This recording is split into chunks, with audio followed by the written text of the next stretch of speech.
Hello students, today we are going to discuss last topic of unit 2 that is uniform circular motion. Uniform circular motion पढ़ने से पहले हमें कुछ basic definitions पता होनी चाहिए। जैसे फर्स्ट है हमारे पास एंगुलर डिस्प्लेसमेंट।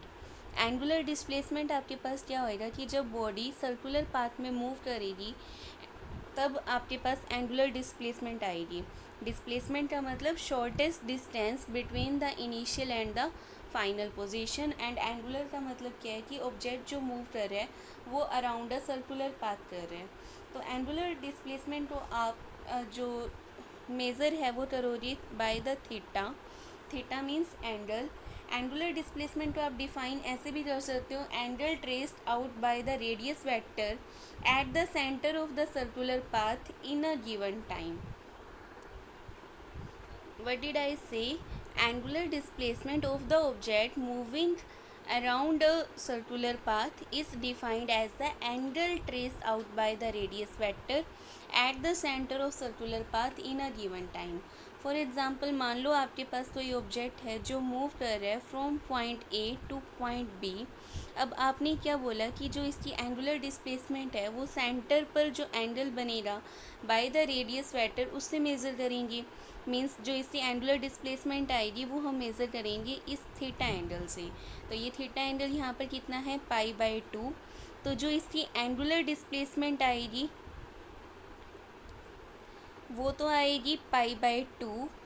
बट अगर आपसे सिंपल डिस्प्लेसमेंट पूछता है तो डिस्प्लेसमेंट कितनी आती है?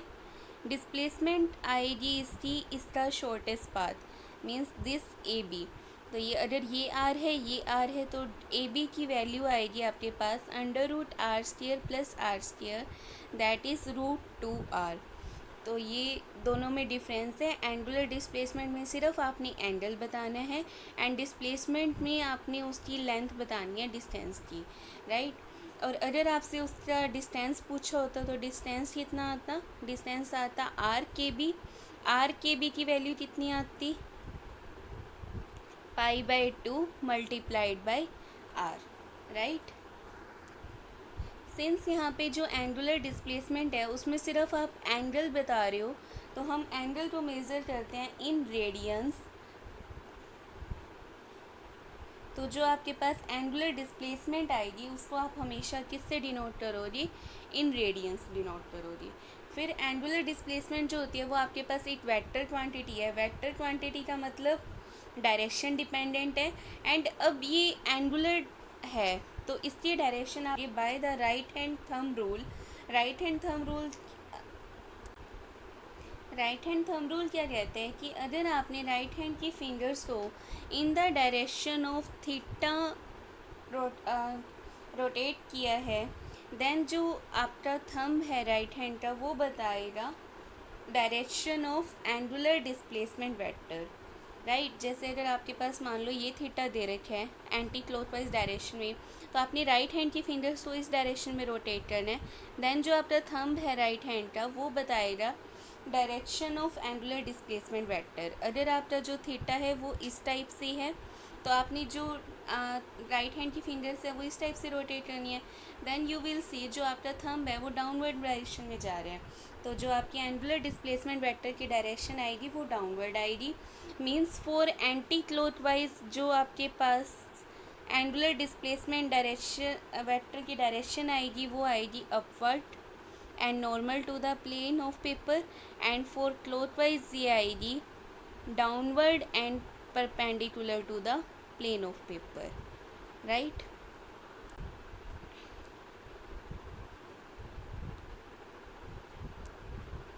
देन आपके पास नेक्स्ट टर्म है एंगुलर वेलोसिटी। एंगुलर वेलोसिटी क्या होएगी? Rate of change of angular displacement. Angular displacement जो आप थीटा मेज़र कर रहे हो अगर आप इसको टाइम से डिवाइड कर दोगे तो आपके पास एंगुलर वेलोसिटी आ जाएगी। इसको आप डिनोट करते हो ओमेगा से। ओमेगा एक ग्रीक सिंबल है, ये ओमेगा है OMEGA। अब इसकी यूनिट क्या बनेगी? ओमेगा की वैल्यू क्या आएगी? d θ/dt। थीटा की थी यूनिट रेडियन एंड टाइम की थी सेकेंड। सो ओमेगा की आ जाएगी radian per second. As like angular displacement is a vector quantity, angular velocity is also vector quantity, because omega था हमारे पास d theta by D T, theta vector है, t time scalar है, so omega will be a vector quantity. And इसकी भी direction हम right hand thumb rule से ही देंगे, because time की कोई डायरेक्शन नहीं है, थीटा की जो डायरेक्शन होएगी वही ओमेगा की आ जाएगी। सो इन वेक्टर नोटेशन हम इसको डिनोट करेंगे by omega vector, and theta के ऊपर भी vector and T S A. ठीक है, फिर उसके बाद नेक्स्ट टॉपिक है हमारे पास relation between linear velocity and angular velocity. V और ओमेगा का रिलेशन निकालने के लिए हम एक पॉइंट ऑब्जेक्ट कंसिडर करते हैं जो मूव कर रहे हैं with uniform angular velocity omega C, and linear velocity उसकी लेट कर लेते हैं वी। ठीक है, on a circular path. Suppose कर लो वो मूव कर रहे हैं from P point to Q point. P point का जो पोजीशन वेक्टर है with respect to O is the centre of the circle, वो है आर वेक्टर, एंड क्यू का लेट कर लेते हैं आर प्लस में डेल्टा आर है। एंगुलर डिस्प्लेसमेंट है उसकी डेल्टा थीटा, और पी क्यू क्या आ जाएगी उसकी लीनियर डिस्प्लेसमेंट। ठीक है, तो वी की वैल्यू क्या आएगी, पी क्यू की लेंथ मान लेते हैं डेल्टा एल है, तो वी की वैल्यू आएगी डेल्टा एल बाई में डेल्टा टी, और डेल्टा एल की वैल्यू क्या आ जाएगी वी इंटू में डेल्टा टी, एंड ओमेगा की वैल्यू क्या आएगी डेल्टा थीटा बाई में डेल्टा टी, और यहाँ से थीटा की वैल्यू क्या आ जाएगी डेल्टा थीटा की ओमेगा इंटू में डेल्टा टी। नाउ यहाँ पे हमारे पास डेल्टा एल आ गया, डेल्टा थीटा आ गया। अब हम फॉर्मूला अप्लाई करेंगे, angle is equal to arc upon radius. तो यहाँ से आपके पास क्या आ जाएगा delta theta is equal to delta L by में आर, वैल्यूज़ पुट कर दो। डेल्टा थीटा की जगह आ जाएगा omega delta T, delta L की जगह आ जाएगा वी डेल्टा टी, और आर एज इट इज़। यहाँ से आपके पास डेल्टा टी से डेल्टा टी कैंसिल हो जाएगा, तो यहाँ से वी की वैल्यू आ जाएगी ओमेगा आर। ठीक है, इन वेक्टर नोटेशन ये बन जाएगा V is equal to omega cross R, right. तो मतलब लीनियर वेलोसिटी की डायरेक्शन आर और ओमेगा से जो प्लेन बनेगा उसके परपेंडिकुलर होएगी, जैसे हमने क्रॉस प्रोडक्ट में पढ़ा था। एंड ओमेगा की डायरेक्शन क्या होएगी राइट हैंड थंब रूल से, तो वो ऑब्वियसली प्लेन ऑफ पेपर के परपेंडिकुलर ही आएगी, राइट। फिर उसके बाद है हमारे पास एंगुलर एक्सेलरेशन। एंगुलर एक्सेलरेशन क्या होएगा आपके पास rate of change of angular velocity. So alpha से हम इसको डिनोट करते हैं, अल्फ़ा की वैल्यू क्या आ जाएगी D omega by D T.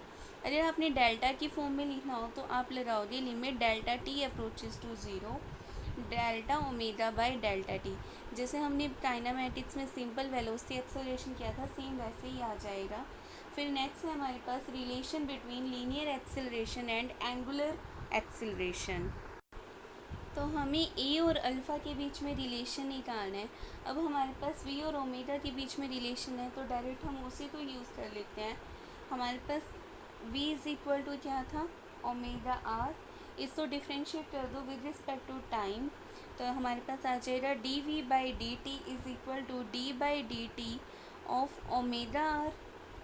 तो यहाँ से आ जाएगा D V by D T is equal to A, इसको आप लिख सकते हो D omega by D T, और साथ में आर एज इट इज़। ठीक है, बिकॉज आर कांस्टेंट है, in circular motion radius constant रहती है। D omega by D T बन जाएगा अल्फ़ा, तो ये रिलेशन आ गया ए और अल्फ़ा के बीच में, A is equal to alpha R. फिर है uniform circular motion. Uniform circular motion को हम कैसे डिफाइन कर सकते हैं, it can be defined as a motion on a circular path with constant speed. हम स्पीड बोल रहे हैं, वेलोसिटी नहीं बोल रहे। तो स्पीड का मतलब क्या है कि हमने डिस्टेंस के साथ डील करना है, means it covers equal distances on the circumference of the circle in equal intervals of time. अब वेलोसिटी क्यों नहीं बोल रही, बिकॉज जब वो सर्कल के अलोन मूव करेगी तो उसकी जो पे चेंज हो रही है, वेलोसिटी हम देते हैं बाय द टेंजेंट, तो यहाँ पर वेलोसिटी अलग है, यहाँ पर अलग है, तो वैल्यू है due to the change in the direction of velocity. So it is the case of uniformly accelerated motion. तो हमने यूनिफॉर्म सर्कुलर मोशन में यहाँ पर स्पीड बोलना है, नॉट वेलोसिटी। फिर है हमारे पास term time period. Time period क्या होएगा? Time taken by the object to complete one revolution on the, जैसे अगर हम स्टार्ट किए यहाँ से, तो हम दोबारा यहाँ पर आने में कितना टाइम ले रहे हैं? Period. Frequency is defined as the number of revolution come by the object on the circular path in a unit time. जैसे मान लो वो 5 मिनट्स में इस सर्कुलर पाथ के अराउंड, तो 10 रेवोल्यूशंस कर रहा है वो इन 5 मिनट्स। सो यूनिट टाइम क्या होएगा? 1 मिनट। 1 मिनट में 10/2, तो 10/2 रेवोल्यूशंस पर मिनट कर रहा है वो, तो this is the frequency. Revolutions की हमारे पास कोई यूनिट नहीं होती, तो हमारे पास फ्रीक्वेंसी की यूनिट आ जाएंगी टाइम इनवर्स, और ऐसा यूनिट आ जाएगी सेकंड इनवर्स, या हम बोल सकते हैं हर्ट्स। 1 हर्ट्स में भी defined as the reciprocal of 1 second. फिर है टाइम पीरियड और फ्रीक्वेंसी के बीच में क्या रिलेशन है, वो यहाँ से क्लियर है। टाइम पीरियड आपका क्या आएगा? 1/न्यू, या बोल सकते हो nu is equal to 1/t, nu multiplied by T is equal to 1। Frequency और जो टाइम है वो एक दूसरे के रेसिप्रोकल होते हैं। Next relation is relation between angular velocity, frequency and time period. तो आपके पास ओमेगा था D theta by D T. अगर हमारे पास थीटा की फाइनाइट वैल्यू है, चेंज जो हो रहा है वो इंस्टेंटली ना होके काफ़ी इंटरवल के बाद हो रहा है, तो फॉर अ टाइम इंटरवल आप थीटा ले सकते हो, जो एंगुलर डिस्प्लेसमेंट है। मीन जैसे इस टाइम में, टी टाइम में उसने डिस्प्लेसमेंट कवर की थीटा, ठीक है, तो ये आपके पास ओमेगा की वैल्यू आ जाएगी थीटा बाई में टी। एंगुलर डिस्प्लेसमेंट हम कंप्लीट मान के चलें, तो यहाँ पर एंगुलर डिस्प्लेसमेंट कंप्लीट कितनी आएगी? 2, और टोटल टाइम पीरियड ले लेते हैं टी, तो ओमेगा की वैल्यू 2π/t आ गई for the T time period, and angular displacement कितनी होगी उसके कॉरस्पॉन्डिंग? 2π। तो 1/t आपके पास क्या होता है? न्यू। ये सिंबल जो होता है ये न्यू होता है, NU न्यू, ग्रीक सिंबल है न्यू, ये फ्रीक्वेंसी के लिए आप यूज़ करते हो। तो ओमेगा की वैल्यू आ जाएगी 2π न्यू, राइट। नेक्स्ट है हमारे पास सेंट्रीपिटल एक्सेलरेशन। जब ऑब्जेक्ट सर्कुलर पाथ पे मूव करता है विद अ कांस्टेंट स्पीड, तब भी क्या होता है कि direction of velocity vector her instant पे चेंज होता है, बिकॉज डायरेक्शन ऑफ वेलोसिटी क्या होती है? डायरेक्शन ऑफ वेलोसिटी होती है टेंजेंट जो हम ड्रॉ करते हैं ऑन द सर्कुलर पाथ उसके अलोन, राइट। तो ये हर पॉइंट पे टेंजेंट अलग अलग डायरेक्शन में आ रहे हैं, मीन्स वेलोसिटी की डायरेक्शन कंटिन्यूसली चेंज कर रही है with time. Means velocity change कर रही है, बिकॉज वेलोसिटी में दो चीज़ें होती हैं, मैग्नीट्यूड एंड डायरेक्शन। अगर डायरेक्शन चेंज कर दी मीन्स वेलोसिटी चेंज हो रही है, वेलोसिटी चेंज हो रही है मीन्स वहाँ पर कुछ ना कुछ एक्सेलरेशन है। मीन्स यूनिफॉर्म सर्कुलर मोशन आपका एक्सेलरेटेड मोशन का एग्जाम्पल है। तो सेंट्रीपिटल एक्सेलरेशन कैसे डिफाइन करोगे? Acceleration acting on the object undergoing uniform circular motion is called centripetal acceleration. Repeat कर रही हूँ, acceleration acting on the object undergoing uniform circular motion is called centripetal acceleration. फिर अब हमने इसका एक्सप्रेशन निकालना है। तो एक्सप्रेशन निकालने के लिए हमने क्या लेट किया कि एक पॉइंट ऑब्जेक्ट सर्कुलर पाथ पे मूव कर रहा है सच दैट जो p पर उसकी वेलोसिटी है वो है v1, जो हमने रिप्रेजेंट किया है अलोन pa, एंड q पे जो उसकी वेलोसिटी है वो है v2, जो हमने रिप्रेजेंट की है बाय द qb, राइट। तो ये उसका सेंटर पॉइंट है O, और इसी को हमने ओरिजिन लेना है। तो यहाँ पर जो पोजीशन वेक्टर ऑफ P आएगा वो आएगा r1 वेक्टर, एंड Q का पोजीशन वेक्टर आ जाएगा r2 vector. Angular displacement late कर लेते हैं, क्या है? Delta theta, right. तो एंगुलर स्पीड कितनी आ जाएगी? Omega is equal to delta theta by delta T. अब यहाँ पर जो वेलोसिटी है वो हमने दो रिप्रेजेंट किए हैं, v1 and v2 by the tangents P A and Q B. But जो पार्टिकल है वो मूव कर रहे with the uniform speed, velocities different है, मीन्स डायरेक्शन डिफरेंट है, बट उनका मैग्नीट्यूड तो सेम होएगा बिकॉज यूनिफॉर्म स्पीड है। तो आपके पास क्या आ जाएगा, पी ए का मैग्नीट्यूड इक्वल आ जाएगा क्यू बी के मैग्नीट्यूड के, और वो फर्दर इक्वल आ जाएगा वी के मैग्नीट्यूड के, मीन्स इक्वल आ जाएगा वी के। अब हमें चाहिए क्या, वेलोसिटी में चेंज। तो हमने एक इस ट्रायंगल को एक एक्सटर्नली ड्रॉ करना है सच दैट जो आपके पास यहाँ पर ये वेक्टर है ये भी आ जाए। तो हमने क्या किया, एक पॉइंट लेट कर लेते हैं हम एक्सटर्नल पी डैश। अब हमने जो पी ए वेक्टर है उसके अलोन वेक्टर ड्रॉ करना है यहाँ पर P A dash, P dash A dash. तो ये जिस डायरेक्शन में पी ए था उसी डायरेक्शन में हमने P dash A dash draw कर दिया।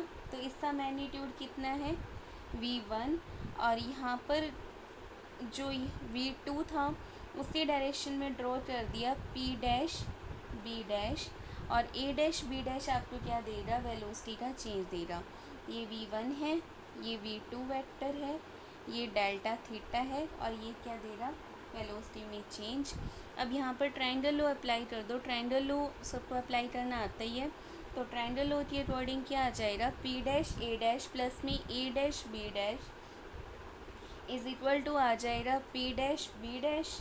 तो यहाँ से आपको किसकी वैल्यू चाहिए, ए डैश बी डैश की, तो वो आ जाएगा P dash B dash minus में पी डैश ए डैश। तो ये आ जाएगा v2 माइनस में v1 means delta v। Directly भी आप बोल सकते हो फाइनल माइनस इनिशियल, हम यहाँ से यहाँ पर गए थे तो मीन्स फाइनल है हमारी बी डैश और इनिशियल है ए डैश, तो फाइनल माइनस इनिशियल से भी सेम ही आएगा वेलोसिटी में चेंज, v2 माइनस v1। तो ये आपके पास वैल्यू आ गई ए डैश बी डैश की delta v। Now delta theta की वैल्यू क्या आएगी, आर्क अपॉन रेडियस। आर्क आपकी बन रही थी क्या, ए डैश बी डैश, और जो रेडियस आएगी वो आएगी या तो मैग्नीट्यूड ले लो पी डैश ए डैश का या ले लो पी डैश बी डैश का। तो दोनों का सेम ही है, मैं यहाँ पर ले रही हूँ पी डैश ए डैश का। तो ये वैल्यू आ जाएगी डेल्टा वी का मैग्नीट्यूड अपॉन वी का मैग्नीट्यूड। तो आपके पास डेल्टा थीटा की वैल्यू पुट कर दो ओमेगा डेल्टा टी, वो आ जाएगा डेल्टा वी ओवर वी का मैग्नीट्यूड। अब आपके पास एक्सेलरेशन का क्या फॉर्मूला होता है, delta V over delta T. तो ये आ जाएगा, यहाँ से डेल्टा वी की वैल्यू निकाल लो, delta V over delta T की वैल्यू निकाल लो, तो ये आ जाएगा वी मैग्नीट्यूड इनटू में ओमेगा। अब वी का मैग्नीट्यूड किससे इक्वल होता है, ओमेगा आर की, और एक ओमेगा हमारे पास पहले पड़ा है तो ये बन जाएगा ओमेगा स्क्वायर आर। तो यहाँ से आपके पास एक्सेलरेशन की वैल्यू आ गई ओमेगा स्क्वायर आर, या अगर हम ओमेगा की वैल्यू पुट करते तो ये आ जाती वी स्क्वायर बाई में आर। तो यहाँ से दो फॉर्म्स आई हैं एक्सेलरेशन की, एक आई है ओमेगा स्क्वायर आर और एक आई है वी स्क्वायर बाई में आर। ये एक्सेलरेशन का मैग्नीट्यूड आया बिकॉज हमने यहाँ पर मैग्नीट्यूड पुट किया है, तो यहाँ पर भी मैग्नीट्यूड दिखा दो और यहाँ पर भी मैग्नीट्यूड दिखा दो, ठीक है। तो ये एक्सेलरेशन का मैग्नीट्यूड आपकी इक्वल आएगा ओमेगा स्क्वायर आर या वी स्क्वायर बाई आर की। Now direction of centripetal acceleration क्या होएगी, डायरेक्शन ऑफ सेंट्रीपिटल एक्सेलरेशन आपकी वही होएगी जो डेल्टा वी की डायरेक्शन है, डेल्टा वी की डायरेक्शन, डेल्टा वी की डायरेक्शन बिकॉज डेल्टा टी तो क्या है आपके पास स्केलर है, राइट। तो डेल्टा वी आपका क्या आएगा, डेल्टा वी था आपके पास यहाँ से और ये था वी। जैसे जैसे टाइम पीरियड रिड्यूस करते जाओगे आपके पास डेल्टा वी के परपेंडिकुलर होता जाएगा। अभी हाँ इससे तो परपेंडिकुलर लग रहा है बट इससे नहीं लग रहा, एक्चुअली में ये ऐसे है। तो जब ये दोनों क्लोज आते जाएंगे तो ये डेल्टा वी के परपेंडिकुलर बनता जाएगा। तो वी होता है हमारे पास along the tangent of the circular path, और टेंजेंट के परपेंडिकुलर होता है रेडियस वेक्टर। तो अगर वी टेंजेंट से रिप्रेजेंट हो रही है तो delta we by the radius vector होनी चाहिए। तो डेल्टा वी रेडियस वेक्टर की डायरेक्शन में होएगा, एक्सेलरेशन डेल्टा वी की डायरेक्शन में है, मीन्स सेंट्रीपिटल एक्सेलरेशन की आपके पास डायरेक्शन क्या आएगी, along the radius of the circular path, right?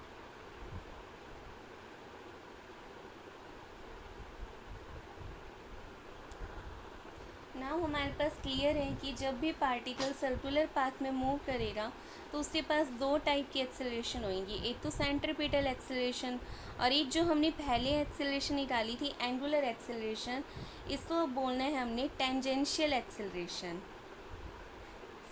ताकि कोई कन्फ्यूज़न ना रहे। दोनों ही सर्कुलर पाथ में हैं, तो हमने जो टेंजेंशियल एक्सेलरेशन निकाली थी उसका फॉर्मूला क्या आएगा, आर अल्फ़ा, और जो सेंट्रीपिटल आई है उसका क्या है, वी स्क्वायर बाई में आर या वी ओमेगा, राइट। और जो नेट एक्सेलरेशन आएगी आपके पास वो आएगी इन दोनों का वेक्टर सम, सेंट्रीपिटल का प्लस में टेंजेंशियल का। तो ये इस आ जाएगा आपके पास A vector is equal to A C vector plus में ए टी वेक्टर। और अगर इसका मैग्नीट्यूड निकालना हो तो वेक्टर में मैग्नीट्यूड कैसे आता है, ये दोनों एक दूसरे की क्या है, परपेंडिकुलर। एंगुलर वाली थी जो वो एंगल की अलोन थी, और जो ये आ रही है ये रेडियस वेक्टर की अलोन आ रही है। सो यहाँ पर जो cos 90 बनेगा वो तो टर्म ज़ीरो ही आ जाएगी, तो मैग्नीट्यूड में आएगा ए सी स्क्वायर प्लस में ए टी स्क्वायर, राइट। अगर आपके पास ए टी ज़ीरो हो जाता है तो जो पार्टिकल के पास एक्सेलरेशन बचेगी वो ओनली सेंट्रीपिटल बचेगी, means V square by R बचेगी। और अगर सेंट्रीपिटल ज़ीरो हो जाती है तो ओनली टेंजेंशियल बचती है, मीन्स पार्टिकल फिर एक्सेलरेट करेगा only on the tangent of the circular path. ये दो इससे स्पेशल केसेस होते हैं।